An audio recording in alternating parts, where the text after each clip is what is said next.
Welcome to the Week in 60 Minutes from Spectator TV. Silicon Valley has established itself as the biggest player in American politics in the wake of last week's Capitol Hill riot. So we'll explore the power that big tech yields in the age of social media. We'll speak to Professor Francois Balloux, a geneticist at University College London, who can shed light on the new strains of SARS-CoV-2 and the origins of the virus. Particularly timely this week as the WHO's investigators arrive in China. And on the rollout of vaccines, we'll turn to Israeli journalist Charles Pfeffer to break down exactly how Israel has seemingly done so well and what it means for Benjamin Netanyahu's re-election prospects. And of course, we'll have our usual Spectator TV hit with our political editors, James Forsyth and Katie Balls, on hand to update us on the latest from Westminster.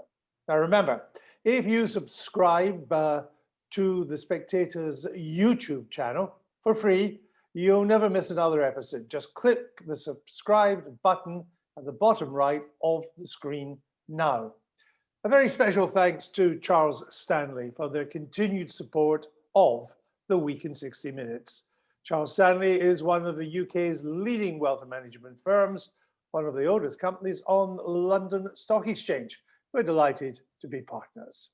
Now, it's been just over a week since the storming of Capitol Hill by a pro-Trump mob. And what a week it's been. President Trump has been impeached for the second time. That's a first for any sitting president.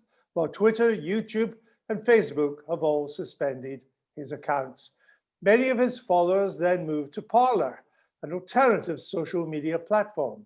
But Apple and Google quickly removed Parler from their app stores, and Amazon Web Services removed Parler from its cloud.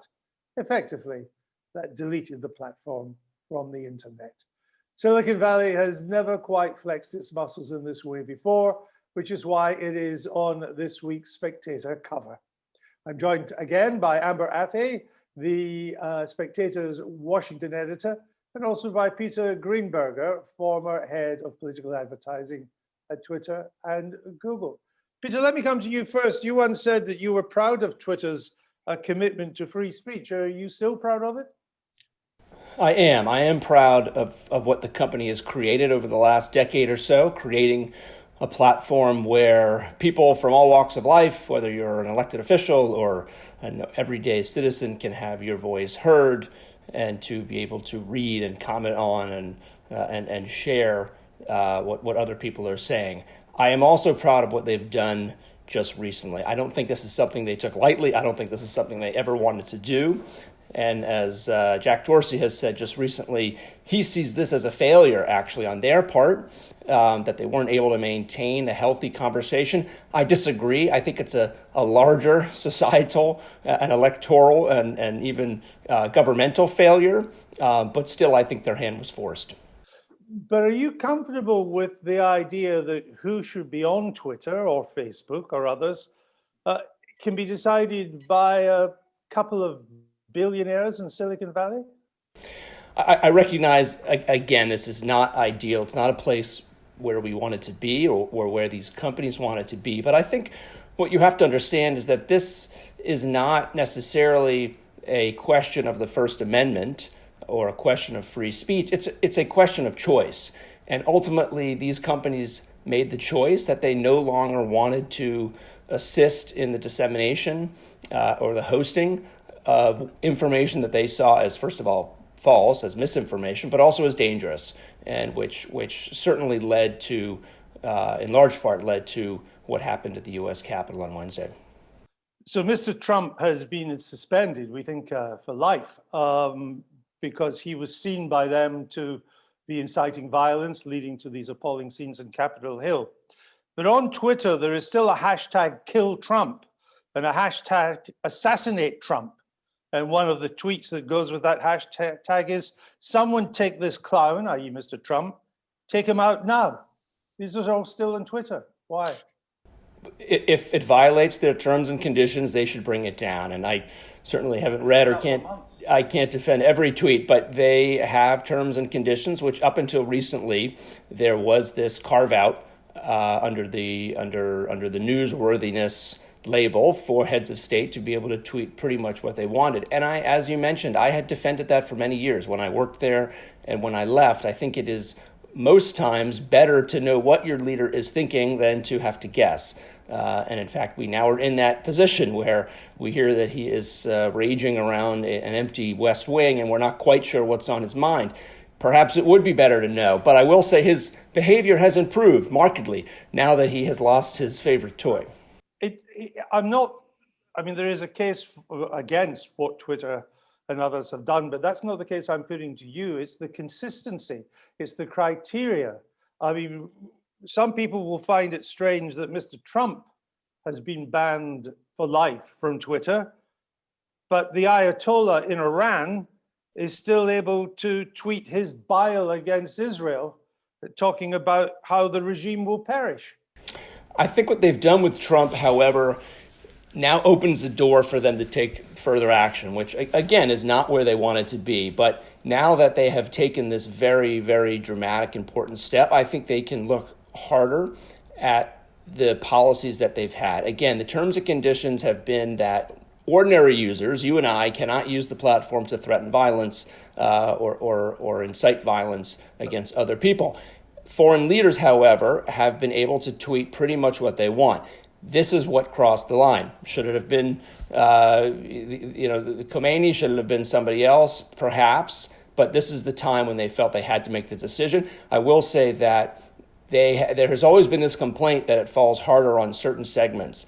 The fact is, going away from Iran back to the United States, conservatives in particular feel like they're being picked on. When you look at who's violating the terms and conditions, it's one side violating the terms and conditions at a much higher rate than the other side. Those are the accounts that have been taken down. Hold on, let's have a look at that, because after all, we know that Black Lives Matter used Twitter and Facebook to organize their demonstrations, many of which ended in riot and violence in Portland and Seattle. Not one of them was closed down. There's a Twitter account called Pigs in a Blanket, Fry 'em like bacon.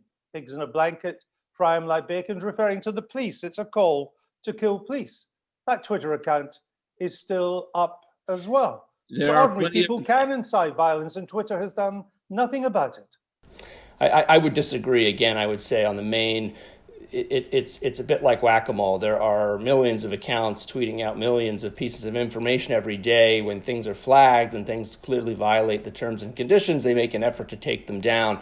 Again, there's been this accusation that it's based on partisanship. When studies have been done, they have seen that more people are making violations on the right. There is a segment of the population in the United States that believes things that are completely untrue, and it's because the leaders of the country, the elected officials of the country, and some main conservative outlets peddle in this lunacy. Even just the other day, you had a member of Congress refuse to admit who's going to be the next president or that he was elected rightfully. We had an election. It was as transparent as every other election we've ever had, and yet for some reason, certain members of the government refuse to acknowledge it, and they're inciting this madness. So there are different levels, I think, of misinformation, and it's hard to pinpoint.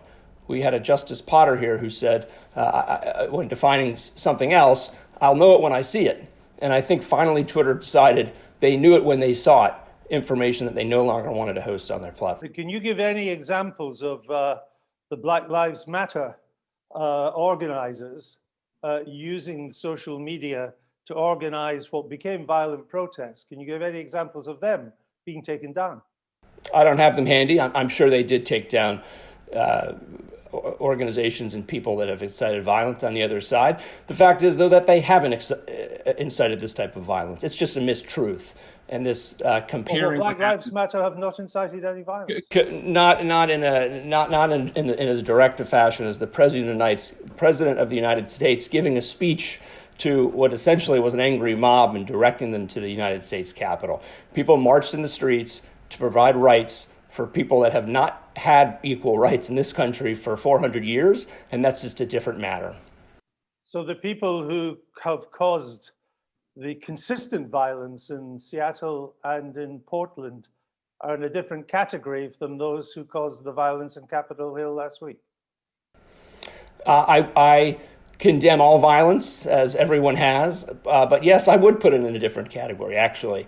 But either way, Twitter needs to enforce their rules equally. And I think now that they've taken this action against the president, they will take a harder look at not only other other leaders, other people in power, but also other organizations who use the platform. Was it right to ban links to the New York Post story about Hunter Biden? That was a very difficult choice for them to make. And that's something that I think people can certainly debate freely. I think that the company themselves took a step back from that and recognized that maybe that was not the best decision that they made.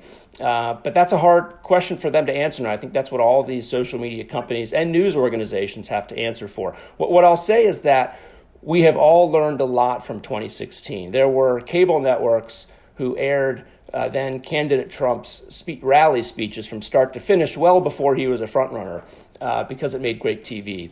Now, when he is speaking at the lectern in the White House press briefing room, there are cable networks that will go away from him if he starts speaking mistruths. That's a remarkable change. Similarly, the social media companies would publish and post and share anything and everything related to the election under the guise of sticking to freedom of expression 4 or 5 years ago. Now they're putting some limits on that. So do you allow stories to spread that are blatantly mistrue is the first question. But of course, a very important question, as you raise, is who's the arbiter of truth? And these companies have said that they do not want to be the arbiter of truth. But the problem is there is no arbiter of truth. And that's what we're figuring out. Even if you're an elected official, it turns out you can say whatever helps you raise money and grift off your supporters. In a sense, it's an issue of who guards the guardians. And I'll come back to that in a minute. But let me bring Amber in now. Surely it's only right that companies like Twitter and Facebook and others, they should not have an obligation to publish disinformation and incitement to violence. Yeah, I think that's a fair statement. However, the problem with what they did to the president is that they actually punished him for behavior that occurred off of the platform. And Peter tacitly admitted this in one of his answers to you, Andrew. When Trump was actually removed from Twitter, they cited 2 specific tweets that he had sent that occurred after the Capitol riot and claimed that he was inciting further violence, but they had read that incitement into the tweet. It wasn't actually there. The first one that they had a problem with was him saying that he still believed the election was stolen. And the second one is, and I think this quote is pretty accurate, although I'm paraphrasing slightly, for those who have been asking, I will not be attending the inauguration on January 20th. That was the second tweet from the president that they cited as incitement of violence. If you can be punished for things that you say or behavior that you engage in off of the platform, then that means the terms of service of these various social media platforms are phony. Peter? Well, I was going to say, if you can't take into account real life events, then I'm not sure we want anyone over there trying to arbiter or divine the interpretation of what Donald Trump's tweets are. It was very clear that he continues to perpetuate this idea that he won this election in a huge landslide and it's being stolen from him and his fellow patriots. That's ludicrous. He lost the election. Everybody knows he lost the election. I'm almost a little bit worried thinking that maybe he doesn't know. It was either he's completely delusional. He might be the one that doesn't know. He might be, which I don't know what's scarier. If this is A, he really believes this stuff, B, he was just playing a game to raise money and he doesn't like to lose, or C, he really was plotting something more nefarious, right? And I think it's probably a combination of all three. But it's very clear what he's doing. And Amber, we knew where this would go. If you're part of a doomsday cult that says January 15th, the world is going to end, the sun rises on January 16th. What does everybody do who has spent the last 6, 12, 24, 48 months preparing for the end of the world? It's not coming. Biden will be inaugurated on January 20th. We've always known that. And for some reason, a sizable percentage of the American population refuses to believe that reality because they're being egged on by our leadership, frankly. Amber? Well, if you knew that this was going to happen, then why did these social media companies not ban the president sooner? Why is there retroactive action being taken? And I would also ask why there are multiple tweets from Democratic officials that remain up after the 2016 election where they were questioning whether or not that election was legitimate. Nancy Pelosi has a tweet from 2017, for example, where she says that this election was not legitimate and that the president is not the true president. So why is one of those inciting violence and the other is not? Well, I think you've just answered your question. One of them did not incite violence and the other one did, first of all. And second of all, tweets from the president that led to his suspension were tweets that were characterized as having the potential to incite violence after a violent event had occurred. In the same way, you could read the same thing into Pelosi's tweet. There were riots all over D.C. where people were smashing store windows and burning down the city during Trump's 2016 inauguration, and Pelosi was questioning the election in 2017. So why was hers not given the same characterization as the president's? Because I'll disagree, and I'll say hindsight's 2020, and there have not been mobs of people roaming the streets and certainly not breaching the sacred grounds of the U.S. Capitol, arguing that Nancy Pelosi or her party should be in charge of the White House. That it just didn't happen, and this kind of both sidesism that we've gotten accustomed to, I think, hopefully also will die a death here. But I'll also note that on October 19th, I did write a piece in the Washington Post calling for Facebook and Twitter to mute the president. I considered calling on them to mute both the president and Joe Biden, but I'm not sure anybody is reading Joe Biden's tweets as closely as they're reading the president's. They're not quite as interesting, but they're also not inciting this type of nonsense and ignorance and violence out in the country. So I would just disagree with on the face of it. I think that what people said about the presidential election in 2016, first of all, there were investigations about it. So there was at least enough of a there where people did suspect that there were some things going on that were not above level. But I'd also say that there was not violence. There hasn't been violence, certainly not to this degree. I think what does concern people, Peter, though, is the sense of unaccountable power. Whether you agree with what Twitter has done, whether you think it's biased, that it tends to go for those on the right rather than the left, the bigger issue is unaccountable power, particularly when they seem to act in concert. I mean, these are companies far bigger than the oil, the railways, the steel, the robber barons at the end of the 19th century in America. They've got much more money and much more influence. And yet Twitter bans Trump for life, and you've given the reason why, and incitement to violence is something that there's not a right to that in free speech. But Trump's people then say, all right, we're going to move to Parler and we can do stuff there. And then immediately the rest of big tech closes that down as well. The apps you cannot get either from Google or from Apple. And Amazon says, we ain't hosting you anymore. That's a cartel. In America, cartels are illegal. I think that's something that the new Congress, both sides, have an interest in, and the power of big tech and whether they're using that power correctly or whether they should have that much power is something that should be looked into, and I have no doubt that it will be investigated. Ironically, though, should Section 230, for instance, which provides these platforms with the protection not to be liable for everything that people post, ironically, you remove Section 230 and Parler and Gab are gone in 30 seconds. I don't think they want to be held liable for the information that's on those platforms, and they'll learn how hard a job this is to try to monitor it. So that's a problem. And I hear your point. When the platform said, look, we're not a newspaper. We're not. I mean, if we publish in the Spectator an incitement to violence or something that's libelous or defamatory or whatever, we are subject to the full force of the law. It can cost us a lot of money. The editor, in some circumstances, could go to jail. The social media platform said, we're not publishers. We're just a platform. We're a neutral platform. And so therefore, we're not responsible for what appears. But suddenly, Mr. Dorsey and Mr. Zuckerberg are saying, actually, we are responsible. That's why we're taking the president down, because he's inciting violence. It's why we are closing down Parler, because it's full of insidious, toxic stuff. The moment you do that, you need to be regulated and subject to the law of the land.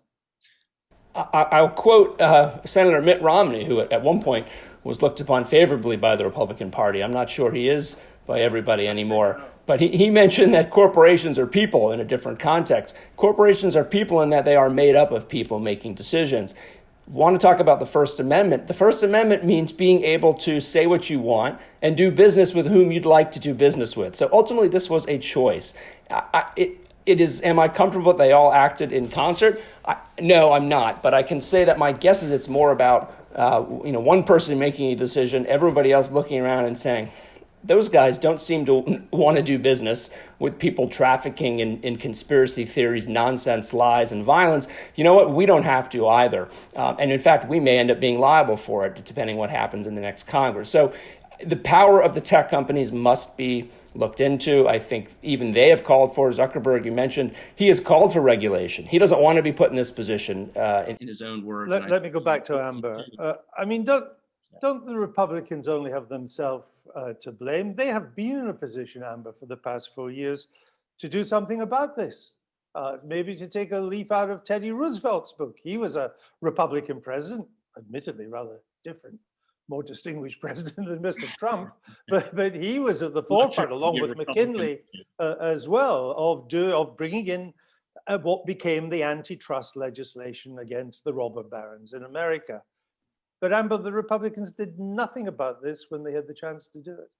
You're exactly right, Andrew. This is a major failure of the Republican Party. There were whispers about things like antitrust regulation or Section 230 reform by some members of the Republican Party, notably Senator Josh Hawley, Congressman Matt Gaetz. But outside of just a few Republicans, this was not something that was very popular. The cry from the free market conservatives was that these are private companies and therefore they get to decide who is allowed on their platforms. But when these companies start acting in coordination with one another and control so much of the internet that they can summarily ban a competitor, then that's when you start to get into an antitrust situation. And in fact, Jack Dorsey said in his statement explaining the banning of the president from multiple platforms yesterday by claiming that they had not acted in coordination with one another. However, Twitter did say from their public policy team that when they were looking at misinformation and the spread of misinformation in the Ugandan election, that they had all acted in coordination. I can't think of a better case that a company would make against its own monopolistic behavior than what Twitter admitted to just a couple of days ago. Peter, let me finish with you. The Democrats at the moment, they now control the White House. They've got a casting vote majority in the Senate. They've got a smallish majority in the House, but they're in charge of these three key parts of government. They must think that so far the big tech people have censored those that they think should have been censored. They're way on the opposite side of the aisle, sometimes way out on the far right bit of the aisle. Will they have an appetite to do anything about big tech in the next couple of years?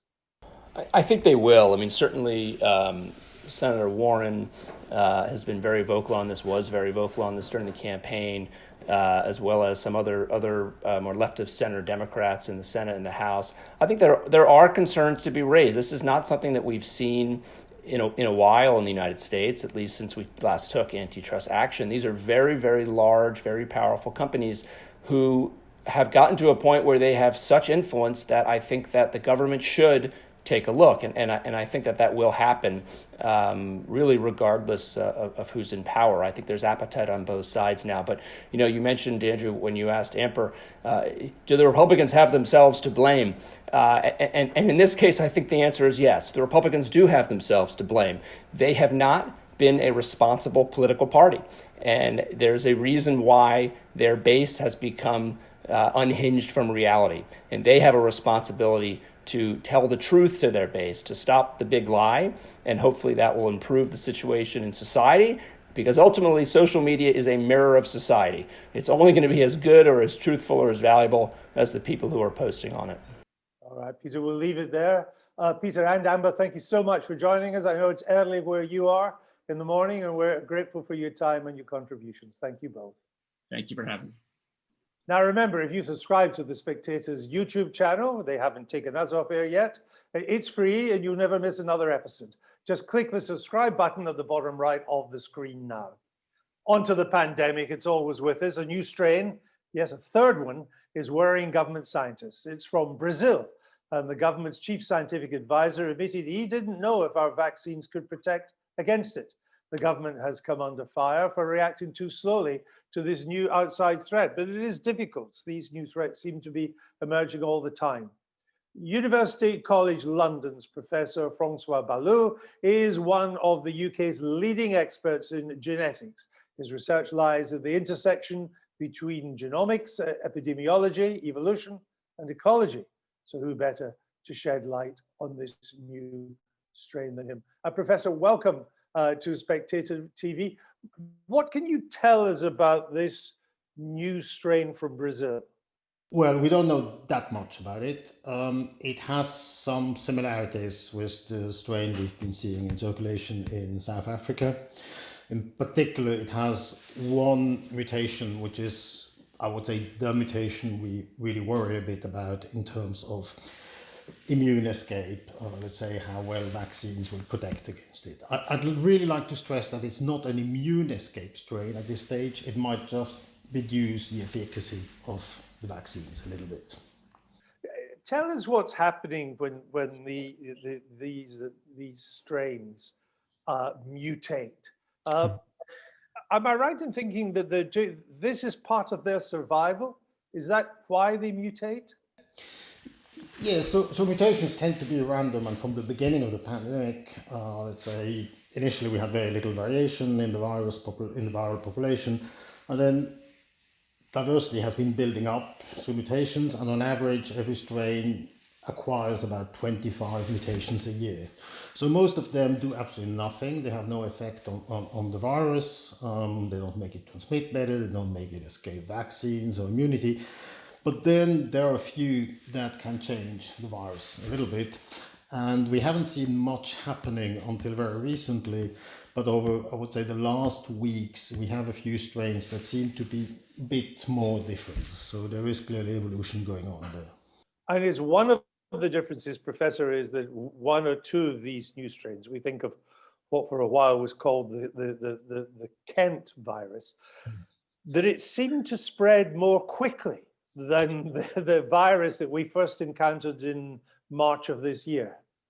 Yes, there is some good evidence that this lineage, which is becoming dominant in the UK now, is more transmissible than the ones we had before. So it is not escaping immunity. It is a bit unclear how it does actually to transmit better. There's still some uncertainty how much more transmissible it is. So I think we'll have to wait for a few weeks to put an exact number on it. But clearly it's gone up in frequency quite drastically over the last weeks. And is it a rule of thumb or not that when a virus mutates, it may, as you say, it becomes more transmissible, but does it weaken when it mutates? Not absolutely necessarily. So the only thing that matters for a virus, and actually generally evolution, is how well it replicates. So that's the only selective pressure on it. Whether it hurts us or doesn't hurt us, that's actually not so important. No, it's not important. It's obviously very important for us, but not for let's say, the selective pressures on the virus. Now, less symptomatic, less aggressive strains could be favored if they're not picked up, people don't feel ill, people still move around, and they pass it on to others. So that's one mechanism by which viruses can become more transmissible. But that's one of many, and it's quite difficult to make any predictions. So luckily, this strain, while it seems to transmit better, it doesn't seem, it clearly doesn't create more severe symptoms, it's not more lethal, and we'll have to wait for a little bit to see whether it might actually be slightly milder. But for those of us who are not experts on this, the thing that always immediately comes into our minds when we read about some new strain of the virus is, gulp, will the vaccines that we're putting so much hope on now, that's our kind of get out of jail card, will the vaccines work against this new strain? Yes. What's the story there? So all the evidence points to the vaccines working perfectly well against this strain, as well as against any other strain. So there's no reason to believe that vaccine efficacy would be lower against the Kent variant, or whatever you want to call it. Is that a general feature of viruses, Professor? That if you get a vaccine against, I mean, I suppose the biggest vaccine we've ever had in this area was against smallpox, and I'm sure smallpox must have mutated in lots of different ways. But in general, if you get a good vaccine that works, in general, it should be able to cope with a mutating virus. Yes and no. So smallpox is a bit different. It's a very slowly evolving virus. It's a DNA virus. It's a completely different beast. Yes. I think here we what's probably more comparable is the flu, so influenza. And these are viruses that evolve quite quickly, and as we all know, let's say the flu jab needs to be redesigned on a regular basis. So essentially people the most at risk, let's say, get vaccinated each year. And I think we have to prepare ourselves to have to update the vaccine, which is not the end of the world. So that's technically very easy to do. We have excellent surveillance in place, so we know what to expect. We know what strains are emerging. We know which ones are of concern. And in principle, it won't be a major challenge to have people revaccinated on a regular basis. It might not be every year, but I would say every probably 3-4 years we'll have to, let's say, revaccinate the people who need to be vaccinated. And are we any clear on the week when the WHO investigators are arriving in China to investigate the origins of the virus? In the work you've done on the genomic data that you've been working on too, are we any clearer about the origins of this virus? It jumped around October 2019 into the human population. It might have been around a little bit earlier, but let's say all the strains we've sequenced so far, that's 350,000 essentially, they all have an ancestor which dates back to around October 2019.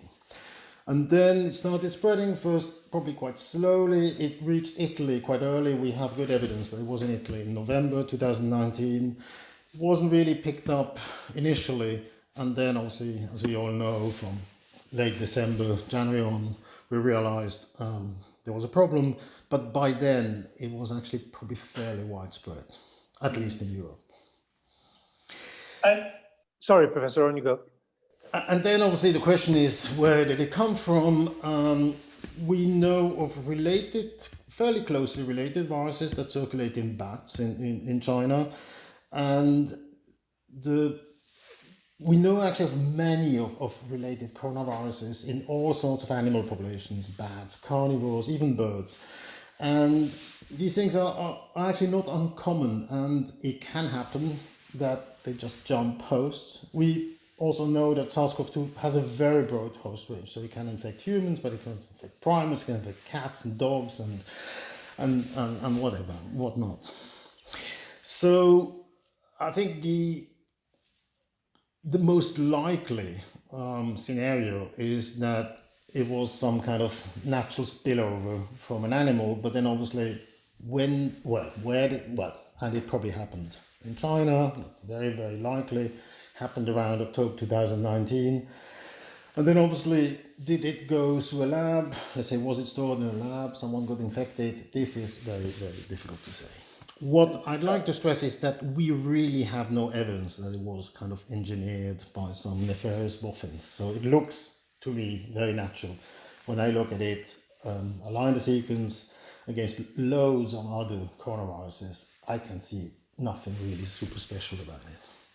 So one of the extreme conspiracy theories that we don't need to dwell on is that China essentially intentionally unleashed this virus. Let's park that. The official story for a while was it came from the wet markets, almost naturally. But would it also be possible that the lab in Wuhan was experimenting with this virus, doing perfectly legitimate scientific research into it, and it got out somehow? It just it lost it. Yeah, I think we cannot rule this out at this stage, and I hope there will be a proper investigation to clarify that. But even if it happened, to be absolutely brutally honest, similar things have happened before. and there's always a small risk that, let's say, something can escape from a lab. I hope it won't happen, and I hope we will be more careful in the future, but these things have happened in the past. There was some data I'd just like you to mark our card on this from Italy. It got some people quite excited in China, because it said that blood samples taken in September had tested positive for COVID-19 antibodies, and the Chinese started to say, so it shows that virus, it didn't originate with us if it was September. Well, I mean, for those of us who are anything but experts in this area, we just don't know what to make of that. What do you make of it? Yeah, there have been several similar claims in the literature, including in peer-reviewed journals. I have to say that these studies were not particularly carefully performed. There's always a risk of false positive with let's say, this kind of test, and if you just screen samples, especially old samples that have not been necessarily conserved in perfect conditions, you can pick up some false positives. And I wouldn't say the evidence is convincing at all. The really convincing evidence we have is for cases in December and November in France and northern Italy. So actual cases, there's one from early November, a child, and it's pretty convincing that this was an actual case. And then we have some evidence from wastewater, also from northern Italy, which suggests that it was in circulation in December. Interesting. Professor, I think in this, what I might call the second wave, the number of cases, the huge rise and the number of deaths has taken a lot of people by surprise, certainly a lot of non-experts by surprise, from the government down. And January and February look like being pretty dark days in Britain and in other countries too. Our hope, our optimism, if there is any, is all around the vaccine as it's rolled out, and we in Britain seem to be doing pretty well compared to other countries in rolling out that vaccine. And there's talk now that it could well be about 19 million people getting it by the end of February, sometime into early March. Are we right to have that as to regard that as the light at the end of the tunnel, and the light is not an oncoming train? I absolutely agree. So the vaccine will be absolutely essential to bring us back to normal. But let's say the vaccine is a brilliant, beautiful tool that will help us getting back to meaningful normal life a bit sooner. But fundamentally, pandemics come to an end. Now, there's an element of seasonality. So I would say many people predicted this winter wave to be more severe than the spring wave. So that's really in line with what we know from enveloped RNA viruses, which have this highly seasonal behavior. They transmit best in dry, cold air. And obviously, by transmitting, they infect people, and people gain immunity, now obviously at a terrible cost. And by having also a large fraction, as large as possible, of the population being protected by the vaccine rather than infection, we obviously decrease the burden quite dramatically. But that's really the burden in terms of morbidity and mortality. But fundamentally, the pandemic would come to an end. Let's say, there's no doubt about that. We have experienced previous pandemics, let's say influenza pandemics in 1918, 57, 68, the mild one in 2009. But let's say it feels like the end of the world, but let's say there's definitely light at the end of the tunnel. And also the vaccine use is wonderful, and it will accelerate, let's say, the ending of the pandemic. Well, we'll keep our eye on that light, even if it still seems a little far away at the moment. Professor, thank you for the work you're doing in this area, and for your expertise, and for sharing that with us on Spectator TV today. Thank you. Thank you to you. Bye. Right, so Professor Balloux there. Let's go now to politics. I'll bring in our political team, James Forsyth, our political editor at The Spectator, Katie Bowles, the deputy political editor. James, I come to you first on the politics of it. It's, as I was saying to the professor there, big number of cases, maybe flattening out now. Big number of deaths as well. Another row over school meals. But the vaccine rollout going pretty well, James. Where are we? What's the politics of this? I think that everything hinges on the vaccine rollout, the speed with which that can happen. I think if you get to a situation where the government can hit its target for vaccinating 13.5 million people, the most vulnerable, by the middle of February, and it's then vaccinating at a rate of 2 million people a week, that would suggest that you could really massively, significantly loosen up restrictions sometime in April. Looking at the UK rollout compared to other countries in Europe, the UK eventually be able to come out of restrictions earlier. If that happens, I think that would give people a much more positive sense of the government's handling of the pandemic than they have today. And I think people would, because right now the numbers in terms of the economic hit, the death numbers, these are not good for the government. And so the government needs a success story on the vaccine if it is to come out of this pandemic in political shape. The scale of this second wave, though, seems to have shut up, or should I put it another way, muted the lockdown skeptics on the Tory side, though.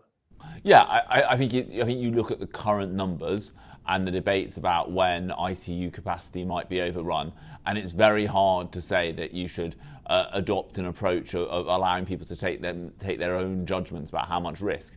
I also think that the shift in the Swedish approach, that has underlined essentially the one alternative model for handling this pandemic. Indeed. Katie, free school meals, back in the headlines again. What is it about this government and free school meals? Yes, it's a hill where many say, is this the hill the government would choose to die on? Because they often find themselves in a situation where they not even perhaps even defend their policy, but they sit there a bit awkwardly and then eventually forced into changing it. And it annoys a lot of the MPs in the process. I think what we saw this week relates to hampers. I don't think that these fit what anyone would imagine as a definition of a hamper, but the actual food packages going to those who are on free school meals, subpar, below the required, the suggested outline of what is in them.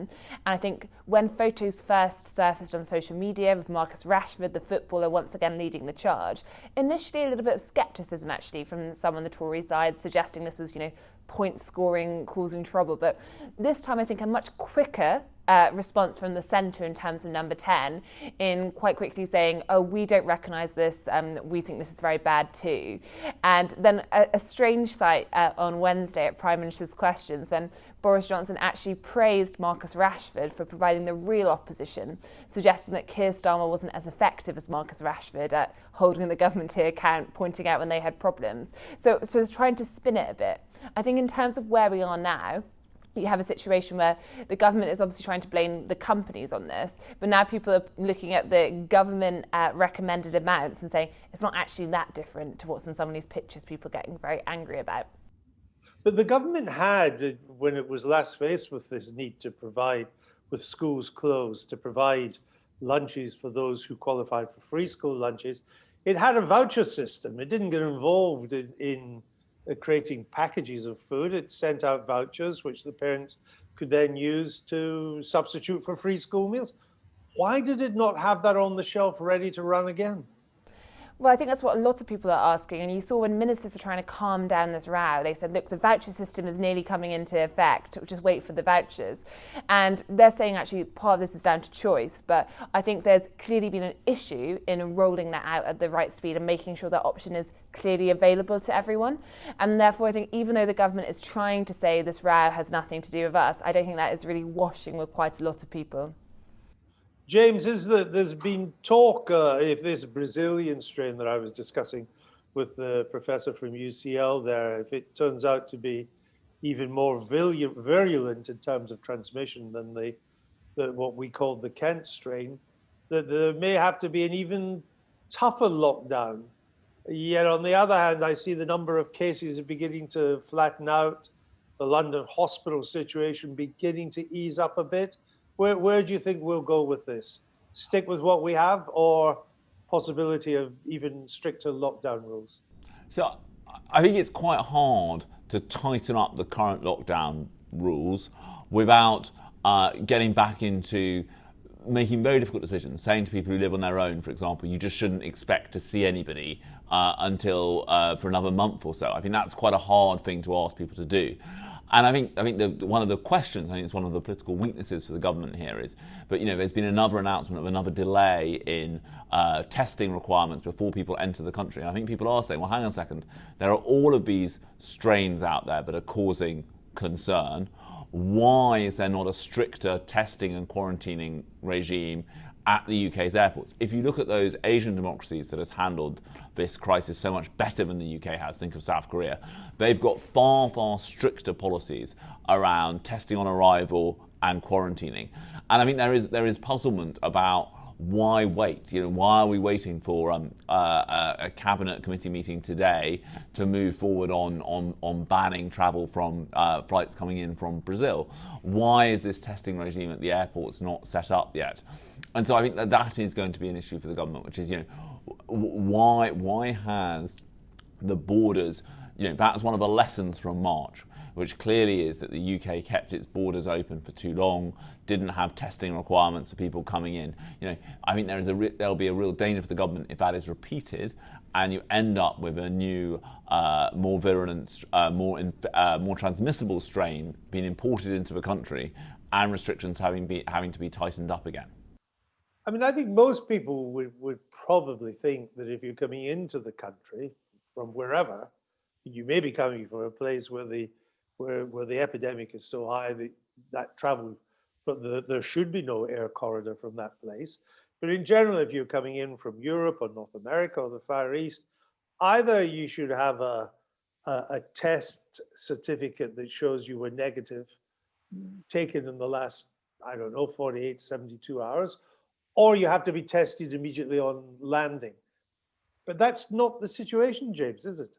No, not yet. And I mean, they've announced another delay to that coming in. And I think people are puzzled as to why it has taken so long to get this kind of airport testing regime up and running. And it's particularly puzzling given that the UK testing capacity is so much greater now than it was at the beginning of this pandemic. So we would have the testing capacity. I saw somewhere that we have the capacity to do 700,000 tests a day.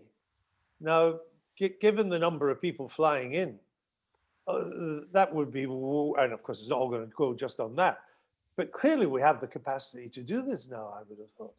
Yeah, and if you talk to people who've travelled during this pandemic, we are one of the laxer countries in terms of the rules, in terms of how much, where you can quarantine, whether you need a test on arrival, and there is clearly a case for tightening that up, especially because I think one of the things that, as you were saying about what's changed the lockdown skeptics' minds, I think one of the other things that has changed Tory MPs' minds on this who are more pragmatic is one of the biggest threats to the vaccine rollout programme right now is the disease getting out of control again. If you look at the regional breakdown of stats, Andrew, that's just been released on where people are being vaccinated, London is doing very badly. And one of the explanations for that is that because the virus is so prevalent, or has been so prevalent in London, that has made it harder to kind of ramp up the vaccination programme.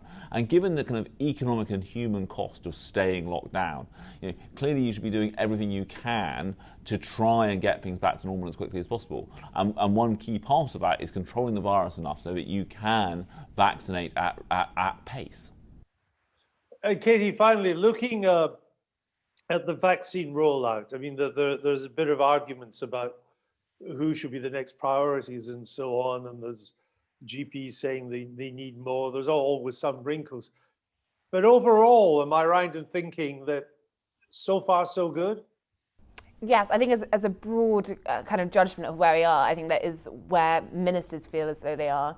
And yes, we are having complaints about some of the bureaucracy still in place. If you look at pharmacies and getting out the vaccine, the spread across the country, why some places cannot get more vaccines just because they've been perhaps effective at getting it out.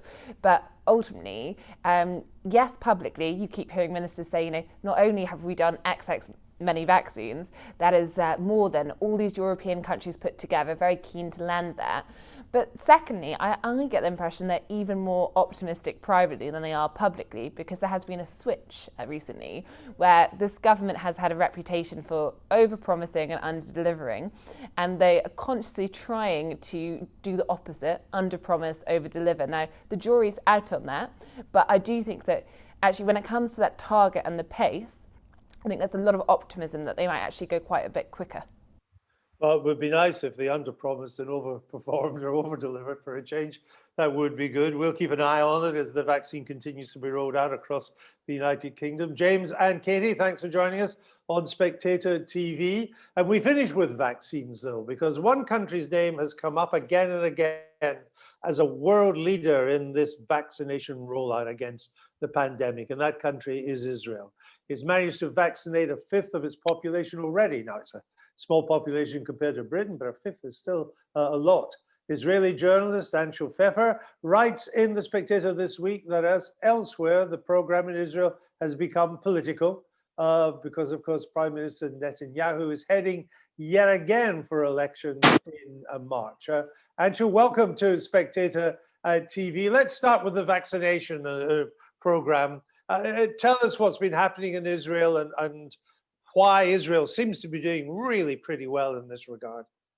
Well, the rollout began almost 4 weeks ago, and since the rollout has been organized by the 4 Israeli public health funds, which are in a competition with each other, and they have a very, very strong connections with their members, the amount of vaccinations that they've been able to carry out in this time is quite high. They've opened hundreds of vaccination centers across the countries, in their clinics, in hospitals, even in specially set up compounds for vaccinations, and it's been working seamlessly almost for 4 weeks now. And there's a very high public awareness, and each of these 4 funds, and you have to imagine that you've got something like the NHS, but 4 times over, and 4 NHSs competing with each other to roll out the vaccine as fast as possible for its members, and that's a major element of why it's been happening.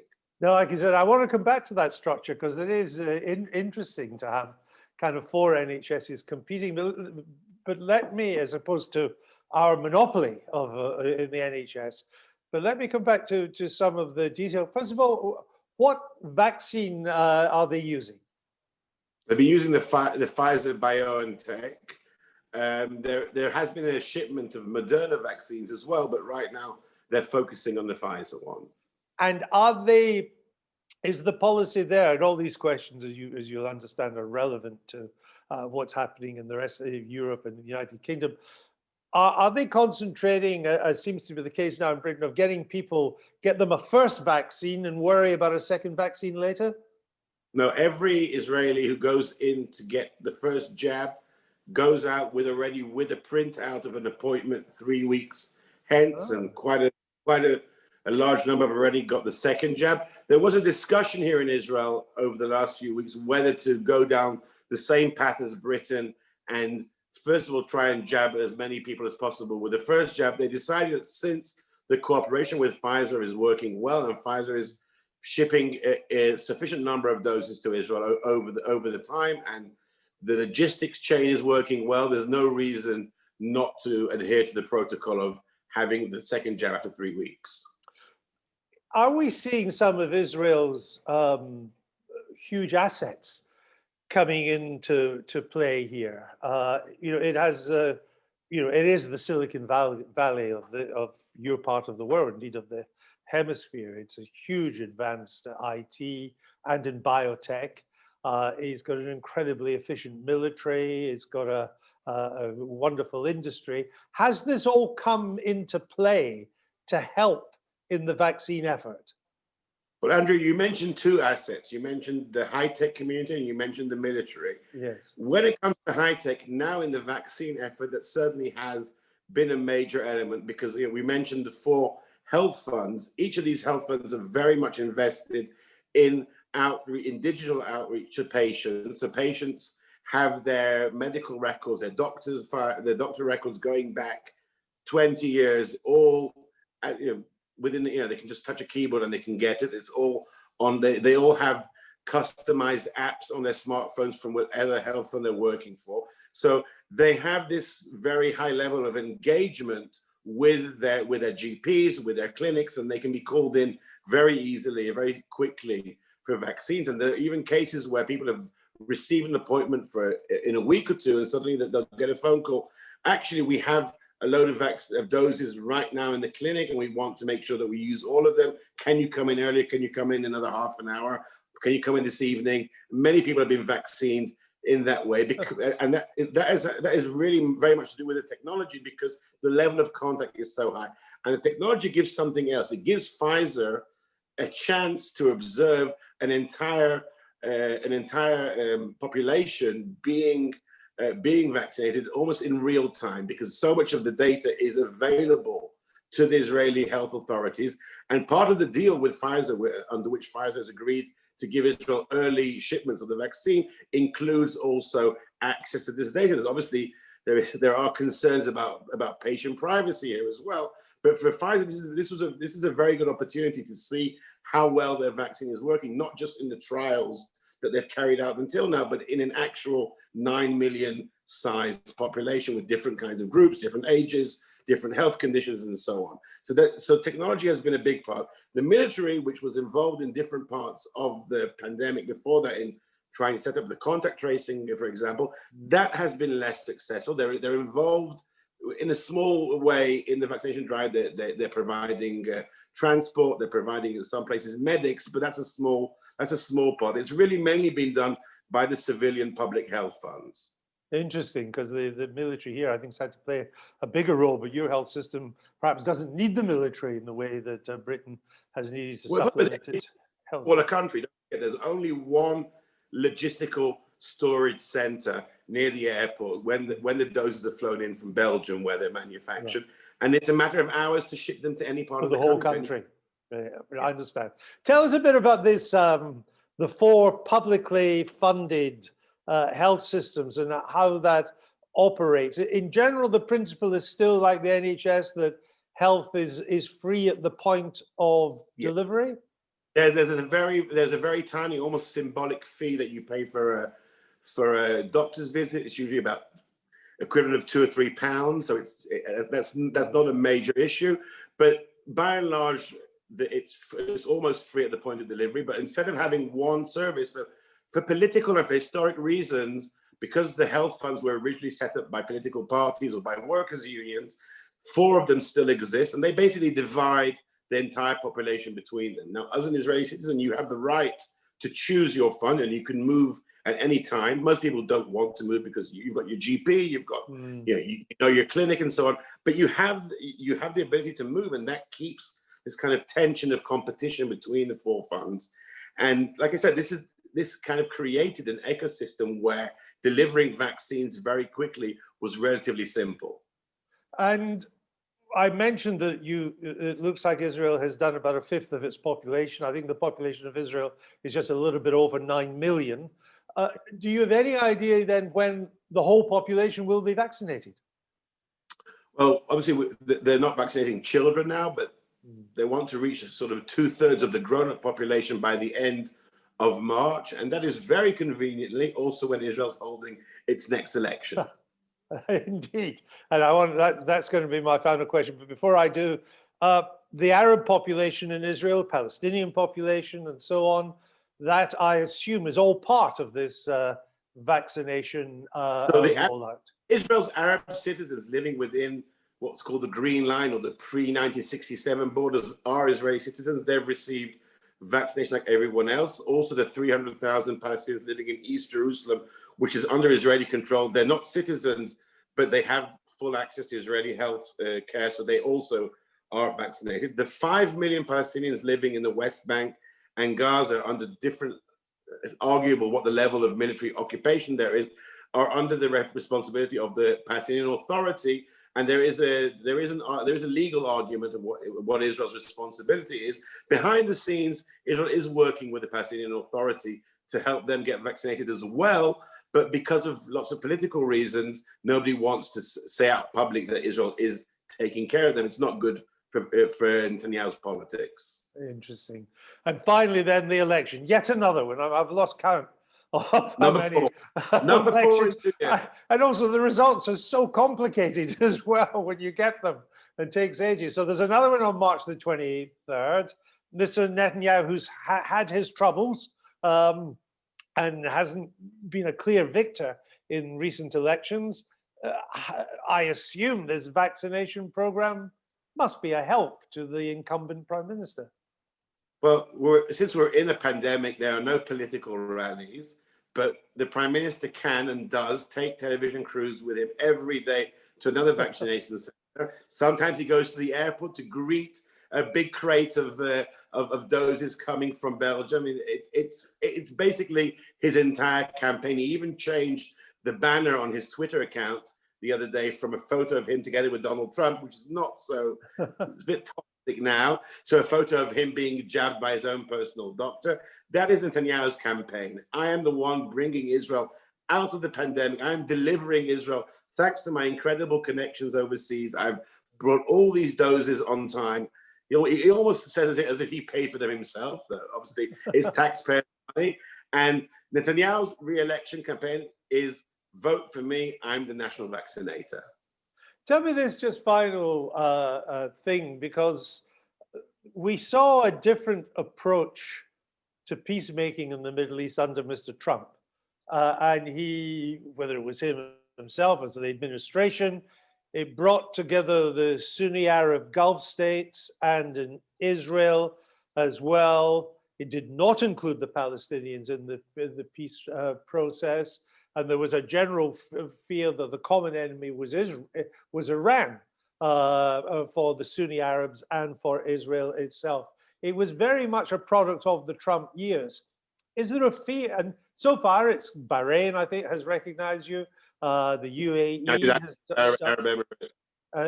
and exactly. And there could be more coming as well. Morocco, Sudan, yeah, four Arab states in 6 months. Exactly. So, is there a worry in Israel that the Biden administration might not continue down this road? There is a concern, certainly within the Netanyahu government, because there are a number of parameters that changed under Trump. First of all, Barack Obama tried to sort of balance America between the Sunni states and Shia Iran, while Trump firmly put his focus on alliances with the Sunnis and with Israel at Iran's expense. So there's, like you said, there was this creation of the joint enemy. And there's also the Palestinian issue. Since the Trump administration didn't really care for the Palestinians, the whole diplomatic orthodoxy that existed for decades, that first of all, Israel needs to achieve a breakthrough with the Palestinians, and only then Israel will have peace with the wider Arab world. That paradigm has changed. We've seen now Arab states making peace with Israel without waiting for any progress on the Palestinian front. Now, that may change under the Biden administration if they change America's diplomatic priorities in the Middle East. Well, we shall see. It'll be a fascinating story as it develops. Anshul, thanks for joining us on Spectator TV. Thank you for the article you wrote for the Spectator this week, which is excellent. I recommend everybody have a look at it, for giving us your time today. Thank you. Bye-bye. Now, that's it for this week. Thanks to our other guests as well, of course. And a very special thanks to our sponsor, Charles Stanley, continuing to sponsor the week in 60 minutes. Charles Stanley is one of the UK's leading wealth management firms, one of the oldest firms on the London Stock Exchange. We are at The Spectator delighted to have Charles Stanley as our partners in this television venture. Now, final reminder that if you subscribe to The Spectator's YouTube channel, and you should, it's free, you'll never miss another episode, because you just click the subscribe button at the bottom right of the screen now, and you'll get warnings as to when the next edition of Spectator TV is coming up. As always, send us any thoughts you may have to SpectatorTV at spectator.co.uk. We read them all. Join us again next week. Thanks for watching.